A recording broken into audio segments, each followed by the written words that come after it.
we got through talking about the Toy Story. We got through talking about the family-friendly movement. We were very clean for that discussion, for the kids. At least clean for us. Sure. So now, you little motherfuckers go to bed. It's time for us to talk about the adult animation.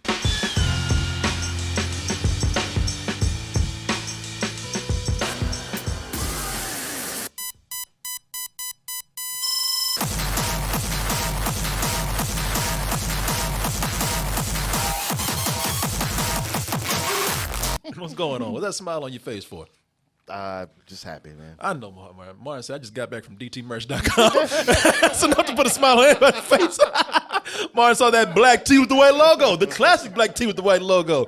Oh, must have saw that hoodie, man. It's still a little chilly out there. Just still a little windy. Go ahead. A little chilly. Just a little bit. Go ahead and get that hoodie before you and stay warm these last few days. We still got the baby tees, covers. the phone covers, and we got the gift of choice. We work very hard to make the world a better place by spreading that toasted goodness all over. And we don't get to do that unless we have your support through subscriptions, through donations, and whatever else you have to help us out to help keep these wonderful streams going. We're going to be in Toronto May 25th at the Adelaide Hall. That's going to be starting at 6 p.m. Well, the doors open at 6 p.m. The show starts at 7, where you're going to get a full night of comedy, games, and music. Adult animation was seen, like it's with Adult Swim out there, I guess some of the stuff that you see online these days that you get. Anime is huge. That's very adult oriented, and to the point they got tentacles coming out of women's vaginas and shit. So it's adult animation should be nothing shocking or new to us. But when you watch 18 shorts in a row of nothing but titties and blood, you're like, damn, I was not. Say, I got to turn Game of Thrones off. Yeah. When a damn cartoon beats Game of Thrones. I marathoned this thing and I was not ready. We're talking about love, death, and robots. You marathoned all of it? I marathoned. It's 3 hours long. It's a little bit over 3 hours long. Damn. I've only seen 2. I figure I'll watch 2 or 3 at a time. It'll do a number on your mental state. Yeah, I think it's not healthy to watch anything like that. No. I mean, for one, yes, there's a lot of sex, there's a lot of violence, and the other thing, it's just going fast. Like if I, what do you call that shit? When people have stroke looking at bright lights. The epilepsy? If I didn't have epilepsy before, I do now. Oh, damn. Shit, my wife had to pour water on my ass. I was just on the couch. Shaking. Give him some peanut barbital. Baby. Now iPod on my lap. Blood, titties. Overdosed on blood and titties, man. Are you real? Overdosed on blood and titties. Baby, wake up. Oh, let's go ahead and take a look.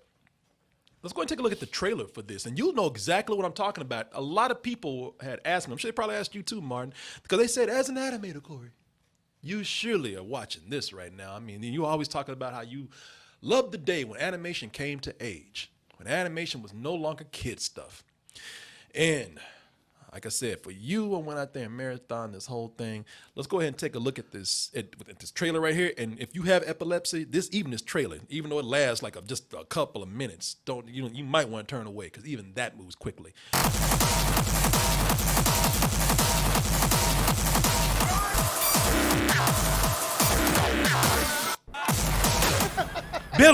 Billy, somebody slap Billy, man. Billy, he gonna swallow his tongue, Billy. Yeah, get a spoon in his mouth. It's 18 shorts, a little bit over 3 hours long. And the description that Netflix has says it all itself. It says it better than anything I could have written. They talk about sentient dairy products, demons from hell, killer robots. Yeah, man, it's a bizarre assortment of stories that you have here. And all of them range from, because you hear Love, Death, and Robots, you think it's going to have a theme of robots in all of them. No, it's not that exactly.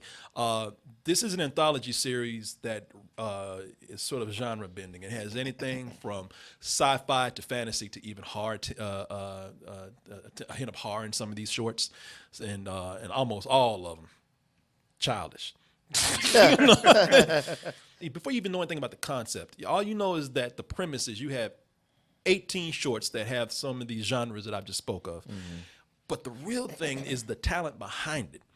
And that is David Fincher and Tim Miller. Now, these guys are two amazing talents. One guy is a visionary director who gave us Fight Club, Seven, Gone Girl, Zodiac. Tim Miller, he's he gave us the twisted but clever humor of Deadpool. Deadpool 1. Yeah, Deadpool 1, yes. And now when these two guys come together, they automatically should just produce something of otherworldly genius. The way their minds work like no other. No, that ain't the case at all. When these guys get together, it's like they smoked a lot of pot and became Beavis and Butthead. They just became 13 years old again. It's almost like there's so much talent in that room. They just canceled each other out. They just sucked each other dry. The artistry is great here because all of these are beautiful in their own way. And being that these are so short, that's how I was able to binge this so quickly, because I could not wait for the next one to come up just to see what it looked like. I just wanted to see. I was just curious to see what the animation style would be when you're watching this. And like I said, it is very violent and very gory. They are pushing to that was David Fincher's and Tim Miller's thing. It's like we definitely don't want any mistake that this is adult. We want you to feel guilty as fuck if your kids are watching this. We actually want to, even though it's animation with robots. Yeah.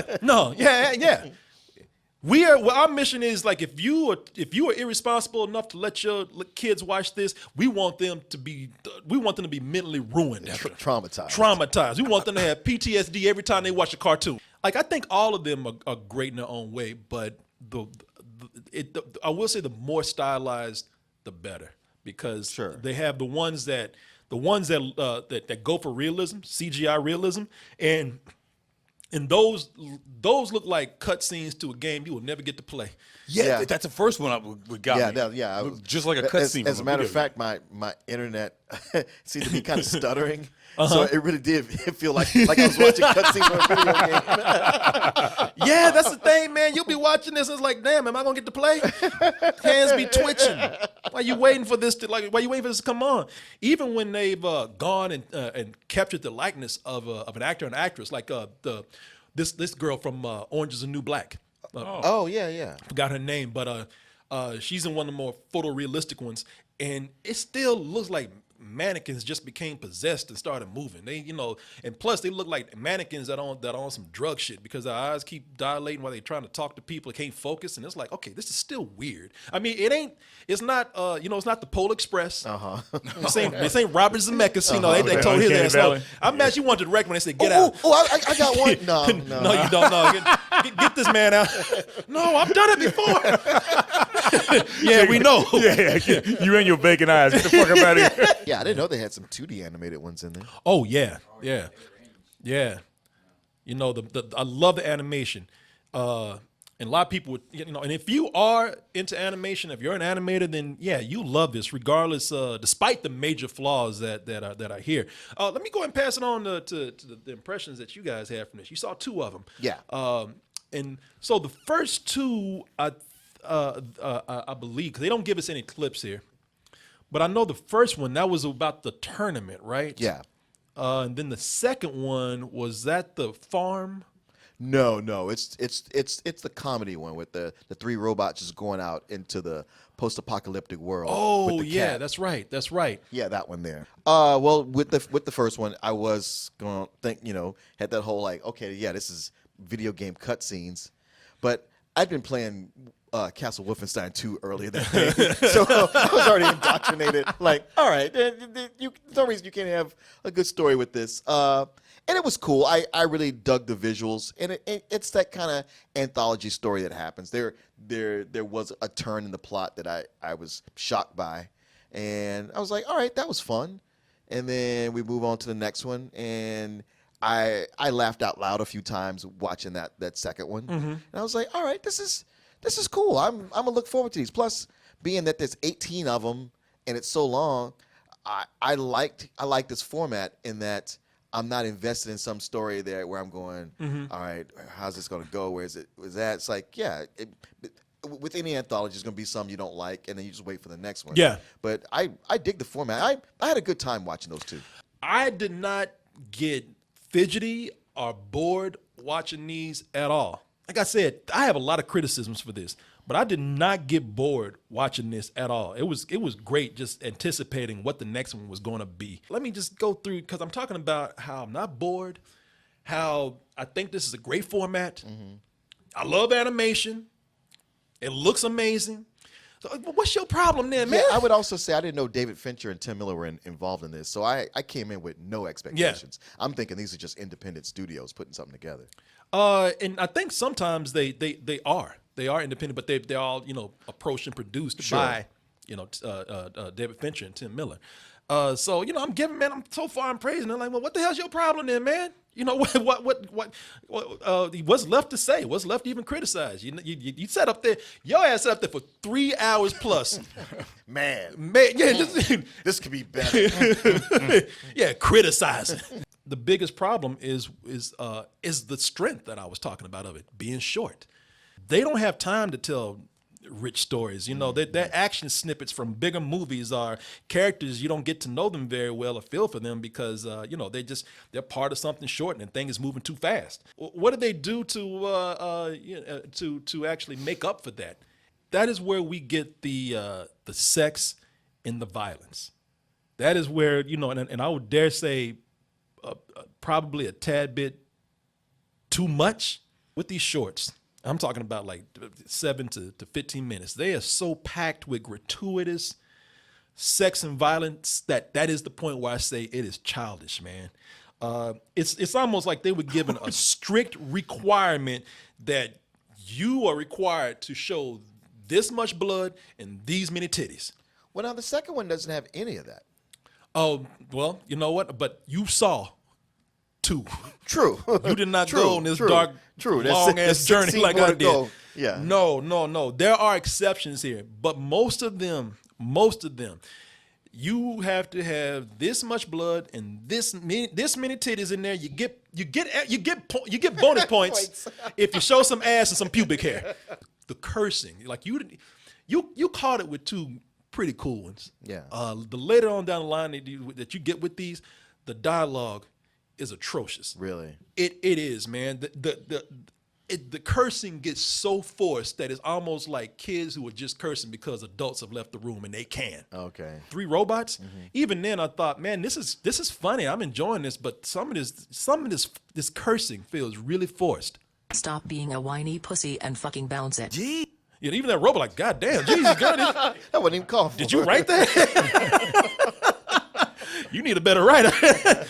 It tries so hard to be mature that if it gets to be clever with it, there's one that is sort of a mercenary action short that they have there, and it involves some cats that kind of come in and save the day, and don't spoil anything, but cats are a big part of it, and because we're mature, because we have to curse, and because we have a cat in here, of course, somebody tells a pussy joke.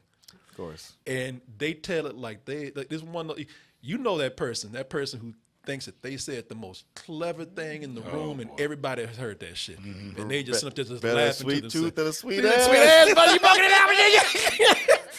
Yeah. Oh, they didn't hear me. Let me say it again. Yeah, We heard you, motherfucker. Yeah, no, there's actually a joke in here where a character says, well, we all have gotten in a little bit of trouble eating a little bit of pussy. And it's like, and everybody just like, Are you done? yeah. But they actually wrote that like they think that shit is really clever. Yeah. It's like, was no one in the room to knock you in the back of your goddamn head when you put that on paper? And actually, did nobody say, you better not ever hand that off to somebody? See, when you say that joke, it sounds like somebody would be like, well, make the joke, and then everybody in the room, in the show would go, oh, shut the fuck up. But you're saying like no, they presented it like Yeah, no other characters like, will you shut the fuck up? But then it's okay if somebody says that. Yeah, there's moments, but even then, even then, it's like, man, there are moments in here where, look, let me tell you something, His brother's face. because it's just not necessary, man. I mean, because there are moments where there's one where it's they took a Saturday morning cartoon and just add blood and cursing. It's fucking G.I. Joe almost. And they just add blood and cursing. Ain't nothing different from that. It's an action sequence from an 80s Saturday morning cartoon. My biggest problem with this is that the worst part is the sex. Because well, I'll tell you why. Because if we're talking about adult animation from back in the day, that's what it was like, man, okay, no one's doing this. No one's showing cartoon titties right now. That's still a big thing. That's shocking. No one's showing cartoon titties right now. Right now. We ahead of the game. We almost there, man. Yeah, nobody doing this. We're gonna shock the world. These animated nipples right here. And So- what the problem the problem with the sex is what we see in early adult animation. When we say sex, we're really talking about women showing their body. Mm-hmm. And that's the problem with this. And it really got to me with one episode because the first thing with that episode is called The Witness. And that one has probably the most unique art style in there. It keeps flipping from like this kind of graffiti, scribbly art style when things get frantic to sort of that painterly look that's Into the Spider-Verse had. Yeah. They did it. They even did the whole thing with like the comic book motif where they slam doors and a word balloon will pop out, or the word will be visualized. Sound effect. Yeah. She sees a murder. First of all, the murder is violence against a woman. But then the killer goes after her, and you think maybe he has some reason to go after besides wanting to hurt her. He wants to explain something because he looks kind of confused himself. And he's running her down. Now she runs from him. She gets in a cab to get away. She's running from him, telling him, "This guy's coming after me. I think I saw a murder. Gotta get this guy." And you think that she might run to the police station, somewhere, but no. What does she do? She stops at her job, which just happens to be as an exotic dancer at the nastiest club you can go to.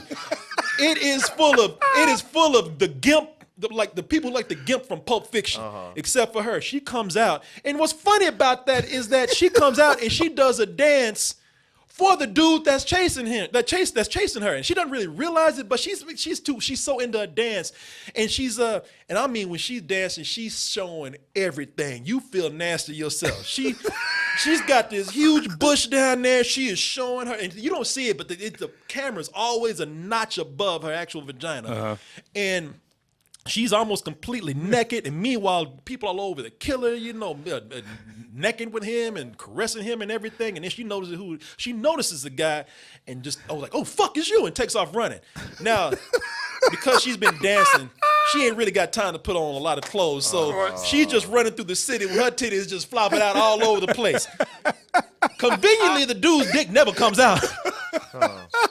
And she's just running through the whole city, man. It's kind of like, okay, this is really one-sided here. There are points in here where, okay, so women get naked all over the place. You even see violence against their bodies. It's just dead. There's one show where the dead body of a woman who's been sacrificed to bring something up.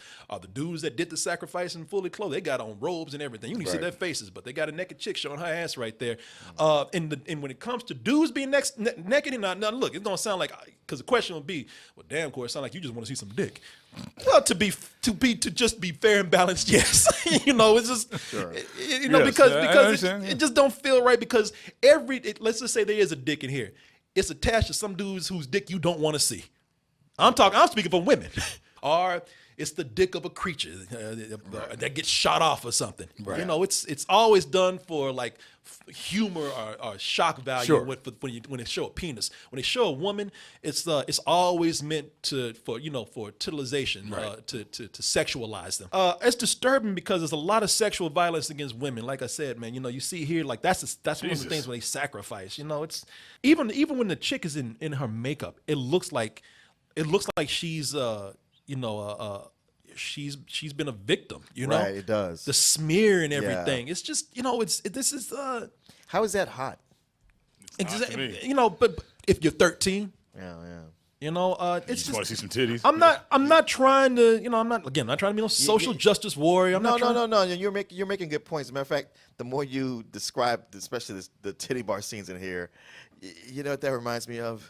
What's that? Sucker Punch. Yes. Oh, Even when there's scenes where like they're working on robot chicks, what part do they have to work on the most? Like what part do they have to open up and go deep? That's right. That titties and the mask. You know, the bumper and the headlights. You know, they got to go. Yeah. They you know, it's just you know me. I appreciate the female form more than anybody. But when when it's gratuitous, Yeah. it's not hot when it's it's like not that. hot, and it's disturbing when it's violent, man. I'm surprised nobody has actually. I haven't read a piece here about, and maybe it's just me. Maybe I'm being too sensitive. I haven't read a piece about how disturbing the violence against Me women is. in either, here. and I'm surprised about that. And when you see it, you'll see what I'm talking about, man. So people are saying, why endorse this then? You know, I think they can do better. I'm not so much endorsing it. I am criticizing heavily for that, and I can't. Because of that, I wouldn't recommend. I know people gonna watch. I could recommend it for the artistry. Yeah. I would really be hard pressed to recommend a woman watch this. Okay. You know, I mean, and they will. I'm not telling people not to watch it. Yeah. 'Cause that's what people gonna say. Oh, you just being another feminazi. Look at you trying to like kiss up to the women. no, the feminists. that'd be bullshit. You made your point quite Yeah, clearly. yeah. You got me afraid to watch the motherfucker tonight, though. No, man. It's gonna be right before bed too. You might not wake up, man. You know what I'm saying? My hopes is that they can, if this is successful, and that's kind of a weird thing to do with that, to say, because some things here that should not be rewarded. But if it is successful, it's the return of something that I thought I would not see again, at least not for a long time, sooner than I see it now. And Martin, here's where we get. Finally, Martin. Finally, Martin, you get what you been waiting on, Martin? Heavy metal. Heavy metal. A universe of passionate fantasies. A universe of terrifying evil. A universe of magic. This is what you remember heavy metal? Yeah. And plus, what's his name plays at a casino all the time. Yeah. No, I see it all the right, time. that's right. I see it all the time. No, I remember. I do remember this though. man, this is one of my favorite movies, man. I even love the soundtrack. You remember that heavy? Oh yeah, it's got a great soundtrack. Yeah. One way ticket to midnight. Call it heavy metal. Whatever they say. You know what? Cartoon titties. Blood and tears. It is one of my favorite movies, but it's one of my favorite movies knowing that it's bad. Yeah, okay, and it's a yeah. product of its time. I was 9 and loved animation so much, and I want adult animation at that age, and I got it. And they did a South Park episode making fun of it. Yeah. It's really just showing pretty much how it was. And you're like, oh my God. Yeah, he really was. Yeah, but see, this did the same thing that Love, Death, and Robots did. It did oversexualized women, Yeah, had a lot yeah. of violence. A lot of the violence you saw was against women sometime. Because I remember there was one part where they had this. You remember the one with the cab driver, Harry Canyon? Yeah. And That was he- him right there, wasn't it? That's him right there. Yeah, right He had this thing in the back of his car where when somebody tried to attack him, he pressed a button and vaporized him. One dude tried to attack him, they vaporized his ass, and he was just gone in an instant. Some chick tried to pull something on him, he vaporized her, and she had to get naked first. Right. Her clothes were all gone. You had to see her titties before she died. One last time. Yeah. It was a product of its time.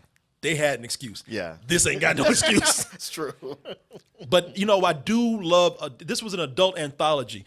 And I thought that, and while we have things like Adult Swim and and other places to see adult animation, it was the anthology that actually made it cool.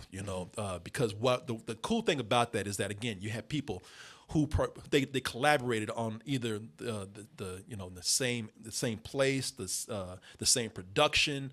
The same movie or show or whatever, but they all had different styles and they all did their own thing. Right. That was great to see, man. And heavy metal was the one that actually started it for me with that. This brings back a lot of things that I thought we would not see because no one on network television or no movie theater is going to take a chance with that anymore. Right. MTV was probably the last one to do something. Oh yeah, Liquid Television. You remember Liquid Television? Eon Flux. Liquid Television. Liquid Television was cool because it was a sort of a softer continuation of something like heavy metal. It was adult animation ranging from anything from humorous to sci-fi. This is the show that gave us, like, I think they gave us Beavis and Butthead, yeah. but also gave us something that is very familiar to what Love, Death, and Robots is doing. Martin, you said it. Yeah, Eon Flux. Gave us Eon Flux, which is, that is Love, Death, It spun off to its own series. it spun out to his own shitty movie too. You remember that? That's one of the things that I loved about Love, Death, and Robots is that it had the feel of that very much. Yeah. The animated anthology was so popular and such a product of its time in the 90s that you remember the Spike and Mike film festivals. Oh yeah, I used to go to those all the time. And the Sick and Twisted Film Festival. This is from like Spike and Mike's Film Festival. People used to go to theaters, drink beer all night, watch old nasty ass, violent, crude, silly, mean-spirited ass cartoons. All that has changed, man. Yeah. People don't. You don't see that anymore. You don't do the animated anthology on TV anymore. You don't do it. You don't do it at the theater. Yeah, they only seem to show up at film festivals. Yeah. As part of the programming. Times have changed, man, and people didn't know what format to do that with until Netflix decided to do something like this. And again, this is why streaming services, not just Netflix, but this is why streaming services are, I believe, so important because, and this goes back to, I know Spielberg was capping on Netflix for a different reason, but, everybody's so scared of streaming, man. Streaming is bringing back shit that, I know. that for all y'all saying how this new scary thing is out there, it's allowing people to do things that weren't able to be done before. I'm waiting for Netflix to bring a new Night Flight. Times have changed and distribution methods have changed, and nobody wants to take a chance with something like this. Netflix and other streaming services are taking chances on things that we either lost or no one wants to ever try. And and plus with everything going blockbuster route, superhero route, things are getting squeezed out and having to do things on streaming now. Yeah. Times have changed and we don't get that anymore, and that's why I think that this is important. That's why I think bringing this anthology back, it might not be perfect, it might not even be right, but at least it's doing something, and maybe if they do get some criticism, I'm not saying don't watch it, but maybe if they get some feedback, they'll do better. Yeah. Okay. Yeah, I'm sorry. We interrupted you. Which No, go ahead. Which are the good ones? Yes. No, that's what I'm going to get into. So if you do happen to watch this and you do want to kind of get some of the ones that, when I say like they don't have the gratuitous sex and violence in there, there's some with that and that are good, but these are ones that actually tell a story. They seem something somewhat clever. I'm going to start out from my least favorite to my most favorite. I really love the one with the sentient yogurt. And I forgot what that one's called, but it was When Yogurt Took Over. Is what it's called. It's funny. It's one of the more whimsical ones. As you can see with the art style, It's short. It's not too full of itself, even though it has like this seems to have this message about humanity's destructive nature. But like I said, it's not crass, and it also has a great style. There's one part in there where they show a woman with her breast out, and it serves a purpose, and it's actually meant to be funny. Okay. And it's very short. The next one that I liked. This one is one that throws a lot of people off because it's not even really animated, or at least it doesn't appear to be.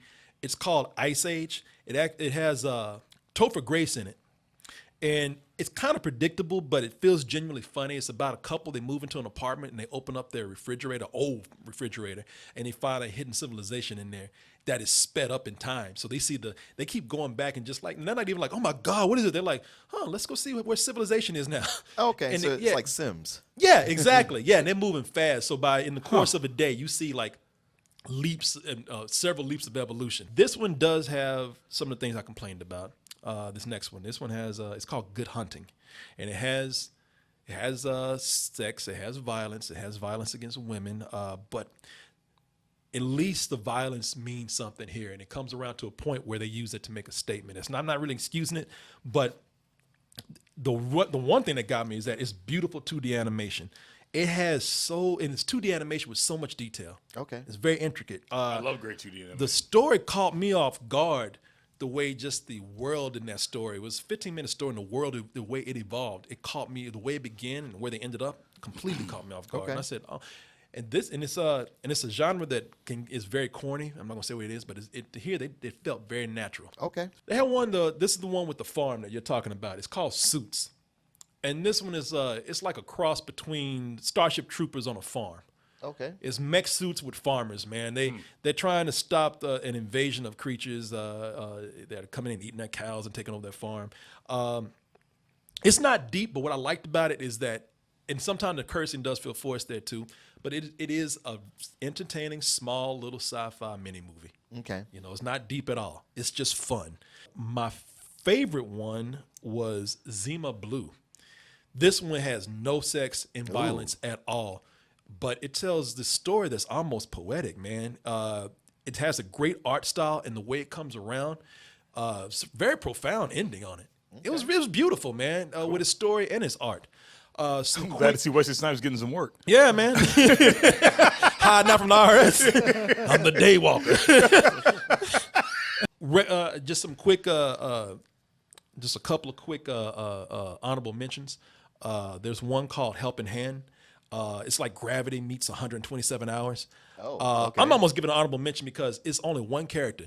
It's a female, and she does not pull her titties out once. Okay. So it's almost enough like, right there, huh? yeah, she's smart. She's a mechanic. It's just like, okay, and she's not bad looking, but that her sexuality doesn't play into it anywhere at all. It does have one case of extreme violence, but it's a major part of the story. My last honorable mention is the one that you were talking about, Martin, 3 Robots. The dialogue is horrible, but it really is lighthearted, and I got some chuckles from it. It grew on me with those characters. I did like them. Yeah, I mean, I was like you in the beginning. I was like, well, all right, but about halfway through, I'm like, all right, I'm digging these guys, and they are making me laugh. Yeah, and I really like the end of it too. What they did with it. Yeah. It's that one was one of the more clever ones. I don't know, disagree, agree, think I'm going too hard with it. Some of the ones I mentioned are not your favorites. You have your own that you want to recommend. By all means, please let me know. Share it with us. Share it with us in any comment section that we have available. Thanks for watching, everyone. Look, I know you got to go, but can you just do one more thing on your way out? Hit that subscribe button. And if you really like what we do, check out our main site, doubletoasted.com. Over there, you'll find the long-form version of this video, along with the live streams that we do almost every night of the week. Support us at dtmerch.com, and remember to always stay toasty.